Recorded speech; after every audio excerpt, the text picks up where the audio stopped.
Padmesh institute of वैदिक sciences की ओर से केद पद्मेश का नमस्कार। माता पिता की कृपा से हमें शरीर प्राप्त होता है, जिस कारण से हम उनके ऋणी होते हैं, और तब तक ऋणी होते हैं जब तक शरीर है। इस कारण से जब उनका शरीर या उनके पिता का, उनके पुरखों का 3 पीढ़ी मातृपक्ष का, 3 पीढ़ी पितृपक्ष का ऋण रहता है, और वो ऋण से आप मुक्त नहीं हो पाते हैं। किसी तरह के भी विचारों के हों, जीवन में देखने को मिलता है कि उनकी कृपा आपके परिवार के लिए नितांत आवश्यक है। आप बहुत प्रयास करते हैं, फिर भी कुछ न कुछ ऐसा हो जाता है जिसकी कमी आपको अपने संपूर्ण जीवन में रहती है। 17 तारीख से अर्थात कल से पितृपक्ष प्रारंभ हो रहा है।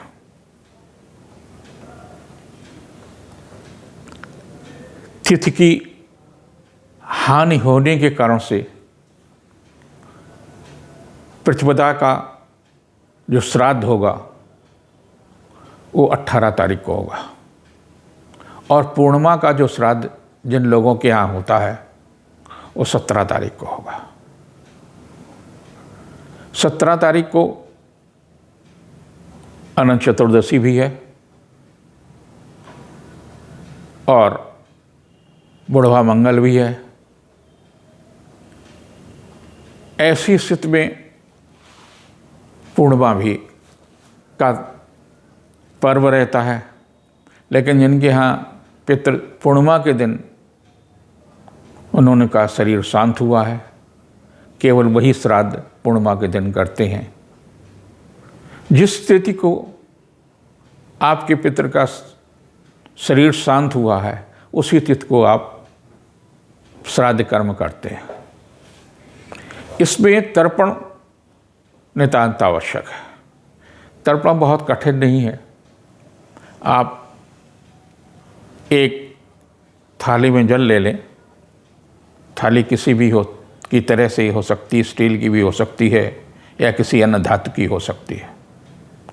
उसमें काले तिल जो है ऋण से मुक्त करने का साधन है, उसमें जौ डालें, कुछ फूल डाल दें, हाथ में पैती पहन लें, दोनों हाथों में, और ऐसे जल लें, और जल लेकर के ऐसे 3 बार अपने पितरों को तर्पण करें। पीढ़ी मातृपक्ष के भी, अगर माँ नहीं है तो माँ, नानी, परनानी, दादी, परदादी, दादा, परदादा, 3 पक्ष तक आप जो है उनको, जो पीढ़ी हमारी गई है, जिनकी कृपा से हम शरीर प्राप्त किए हैं, उनको आप तर्पण कर सकते हैं। साथ ही साथ में परिवार के अन्य लोग आपसे जो बिछुड़े हैं, चाहे वो भाई हो, भाभी हो, चाची हो, कोई भी, उनका भी आप तर्पण कर सकते हैं।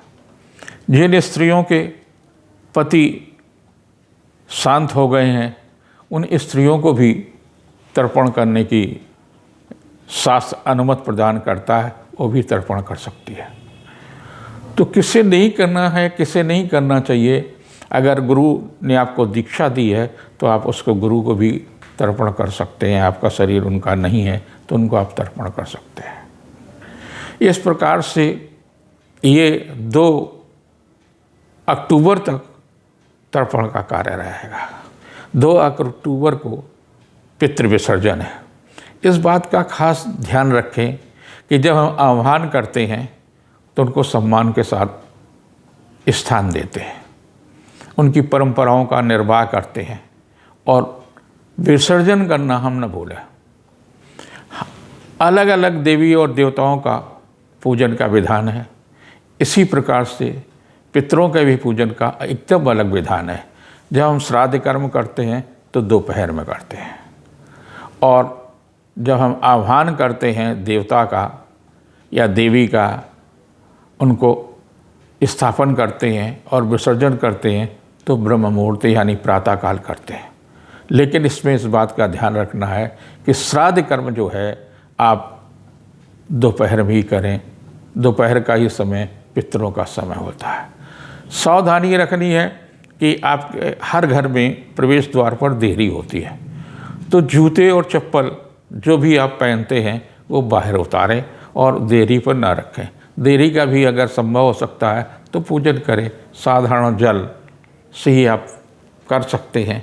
और देहरी के दाहिनी तरफ इन दिनों में दीपक जरूर जलाएं और इस बात का ध्यान रखें कि दीपक से किसी प्रकार की हानि न हो, सावधानी पूर्वक जलाएं, और जब तक दीपक शांत न हो जाए तब तक उसको रक्षा करें ताकि वो किसी पर्दे में या किसी प्रकार के से दुर्घटना न हो सके।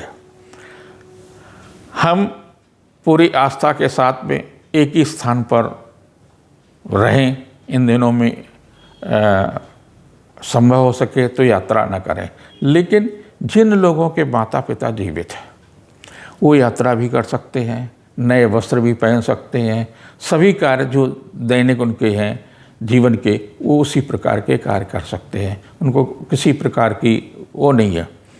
कई बार क्या होता है कि हमारे यहाँ सूतक हो गया है, यानी परिवार में किसी की मृत्यु हो गई है, तो उस वर्ष श्राद्ध कर्म नहीं होते हैं, और जिसकी मृत्यु हुई है उसको तीसरे साल हम श्राद्ध कर्म करते हैं, यानी 2 वर्ष तक श्राद्ध कर्म नहीं करते हैं। इस वर्ष नहीं करेंगे, अगले वर्ष नहीं करेंगे, और उसके अगले वर्ष में हम उनका भी श्राद्ध कर्म करते हैं। तो ये जो सावधानियां हैं वो सावधानियां रखें। भोजन के जब जिस दिन आपका श्राद्ध होगा, पिंड का कई सवाल आते हैं। अभी मैं कल एक चैनल के साथ था तो उसमें एक सवाल आया था कि पिंडदान ही क्यों। शरीर का जो महत्वपूर्ण हिस्सा है वो पिंड है, और सृष्टि का जो हिस्सा है, सृष्टि का जो स्वरूप है, हम कल्पना कर लेते हैं कि भगवान ऐसे होंगे, हमारा देव ऐसा होगा। ये हमारी एक मानसिक कल्पना, और उस कल्पना में हम जीवित होने लगते हैं। लेकिन प्रकृति जो है वो पिंड के रूप में है, और उस पिंड में हम के एक हिस्से हैं, उस पिंड से निकलते हैं और उस पिंड में समाहित हो जाते हैं। इसलिए हम पिंडदान और पिंड तर्पण करते हैं। ये आवश्यक कर्म है सभी हिंदुओं को, सभी आस्थावानों को, जिनको अपने पिता के प्रति, माता के पिता के प्रति, पुरखों के प्रति आस्था और श्रद्धा थी, सम्मान था, उन्हें जरूर जरूर जरूर तर्पण भी करना चाहिए और श्राद्ध कर्म भी करना चाहिए। श्राद्ध कर्म में जिस दिन आप करेंगे तो भोजन कराते समय सबसे पहले गाय के लिए एक थाल निकालेंगे, दूसरा थाल कौवे के लिए, तीसरा कुत्ते के लिए, चौथा ब्राह्मण के लिए, पांचवा चींटियों के लिए। ये 5, क्योंकि ये 5 तत्वों का प्रतीक होता, छित जल पावक गगन समीर। इन 5 तत्वों से मिलकर के शरीर का निर्माण हुआ है, और उसमें शरीर का जो कोई ऐसा हिस्सा है, अब मेडिकली क्या है क्या नहीं मुझे नहीं पता, लेकिन शरीर में कहीं न कहीं ऊर्जा रहती है। ऊर्जा का आकार पिंड की तरह से होता है, और जब ऊर्जा आपके शरीर से निकल जाती है, जिसे हम आम भाषा में आत्मा कहते हैं, वो पिंड का स्वरूप होता है। उसी को पिंडदान करने की परंपरा है। इस सप्ताह में एक दिन लेट हो गया है कि हम सोमवार से करते हैं, लेकिन चूँकि पारिवारिक एक दुखद स्थिति से गुजरा है परिवार मेरा, और मैं उन ढेर सारे मित्रों को, सज्जनों को, शिष्यों का आभार व्यक्त करता हूँ, जिस दुखी घड़ी में उन्होंने हमारे घर आकर के हमारे इस दुखद वातावरण में कहीं न कहीं संतोष दिया है, हमको तरह तरह से कोशिश की है कि मैं उस दुख से उभरूं। मैं उनके प्रति आभार व्यक्त करता हूं और उनकी संख्या लाखों में रही है। ये आपका प्रेम था। मैं हृदय से आप सबका आभारी हूँ। 14 से 22 के बीच में 2 चीज़ें हैं। एक तो 21 तारीख को भरणी श्राद्ध है, जो सबसे महत्वपूर्ण श्राद्ध माना जाता है। सूर्य का कन्या में प्रवेश हो गया है। 18 तारीख को शुक्र तुला राशि में प्रवेश करेंगे। कन्या से केतु के साथ है, उनका राशि परिवर्तन होगा। जिनकी मेष राशि है उनके लिए ये सप्ताह व्यस्तता का रहेगा। आर्थिक मामलों में सफलता मिलेगी। 11 दिन का जो कोई संकल्प लेकर के पूजन करता है उनको विशेष लाभ मिलेगा। 17 तारीख को कुंभ में चंद्रमा होगा। वो कुछ न कुछ आपको तनाव की स्थिति दे सकता है। व्यर्थ की उलझने देगा, व्यस्तता देगा। यात्रा या देशाटन में, धार्मिक कार्यों में सावधानी रखें, भीड़ से बचें। 18-19 को यात्रा, देशाटन, मन खिन्न रहेगा, व्यर्थ की उलझने रहेंगी, तनाव मिलेगा। और 20-21 को चली आ रही समस्या का समाधान होगा। रिश्तों में निकटता आएगी, पारिवारिक जीवन सुख में होगा। 22 को पंचमी का श्राद्ध है। जिनके यहाँ पंचमी का श्राद्ध होता है वो पंचमी का श्राद्ध दोपहर में अवश्य करें। रिश्तों में निकटता आएगी, पारिवारिक जीवन सुखमय होगा, आर्थिक पक्ष मजबूत होगा। जिनकी वृष राशि है आर्थिक रूप से उत्तम होगा। चली आ रही समस्याओं का समाधान होगा। उपहार या सम्मान में वृद्धि होगी। जीविका के क्षेत्र में चल रहा प्रयास भी सार्थक होगा। सुखद समाचार मिलेगा। रिश्तों में निकटता आएगी। 17 को यात्रा, देशाटन, धार्मिक कार्य में रुचि लेंगे। 18-19 को व्यवसायिक प्रयास सार्थक होगा। रिश्तों में निकटता आएगी। जीविका के क्षेत्र में चल रहा प्रयास सार्थक होगा। 20-21 को मन अशांत हो सकता है। ऐसी स्थिति 18-19 भी रह सकती है। थोड़ा सा सचेत रहने की आवश्यकता है। और 22 को रिश्तों में निकटता आएगी। जीविका के क्षेत्र में प्रगति होगी। शासन सत्ता का सहयोग मिलेगा। जिनकी मिथुन राशि है उनके लिए भी सप्ताह काफ़ी अच्छा है। धन यश कीर्ति में वृद्धि के प्रयास सार्थक हो गए। उपहार या सम्मान में वृद्धि होगी। सांस्कृतिक या धार्मिक कार्यों में रुचि बढ़ेगी। 17 को किया गया पुरुषार्थ सार्थक होगा। उपहार या सम्मान में वृद्धि होगी। 18-19 को किसी महिला अधिकारी का सहयोग मिलेगा। जीविका के क्षेत्र में चल रहा प्रयास सार्थक होगा। उपहार या सम्मान में वृद्धि होगी। 20-21 को थोड़ा सा मन अशांत हो सकता है। कर्म क्षेत्र में बाधाएं आएंगी। 22 को तनाव की स्थिति रहेगी। कोई अप्रिय समाचार मिल सकता। स्वास्थ्य के प्रति सचेत रहने की आवश्यकता है। जिनकी कर्क राशि है उनके लिए भी सप्ताह काफ़ी व्यस्तता का होगा। धन यश कीर्ति में वृद्धि होगी। 17 को स्वास्थ्य के प्रति सचेत रहने की आवश्यकता है। मन अशांत रहेगा, व्यर्थ की उलझने रहेंगी। लेकिन 18-19 को सुखद समाचार मिलेगा। पारिवारिक वातावरण सुख में होगा। रिश्तों में मजबूती आएगी। पिता या धर्म गुरु का सहयोग मिलेगा। और 20-21 को महिला अधिकारी से सहयोग मिल सकता है। घर की महिला मुखिया का भी सहयोग रहेगा। उपहार या सम्मान में वृद्धि होगी। 22 को शिक्षा प्रतियोगिता के क्षेत्र में सफलता मिलेगी। संतान के दायित्व की पूर्ति होगी। जिनकी सिंह राशि है उनके लिए भी सप्ताह व्यस्तता बढ़ेगी। स्वास्थ्य के प्रति भी सचेत रहें। जीवन साथी के संबंध में भी उदासीन न रहेंगे। 17 को व्यवसायिक लाभ मिल सकता। आर्थिक पक्ष मजबूत होगा। गृह उपयोगी वस्तुओं में वृद्धि होगी। 18-19 को पारिवारिक प्रतिष्ठा बढ़ेगी। उपहार या सम्मान में वृद्धि होगी।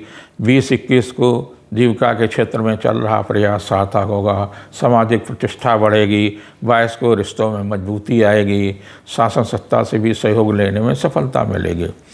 कन्या राशि के लोगों को कोई नया उत्तरदायित्व प्राप्त हो सकता है, जिम्मेदारी बढ़ेगी, आर्थिक मामलों में भी दबाव बनेगा, तमाम विरोध भी आपको सहना पड़ सकता है सप्ताह, लेकिन वातावरण कुछ ऐसा होगा जिसमें आपको साहस का सामना करना पड़ेगा। 17 को आर्थिक मामलों में प्रगति का मिल सकती है। 18-19 को पारिवारिक सुख में वृद्धि होगी, जीवन साथी का सहयोग रहेगा, सामाजिक प्रतिष्ठा बढ़ेगी। 20-21 स्वास्थ्य के लिए निर्मल है, आर्थिक मामलों में सावधानी रखें, मन खिन्न होगा।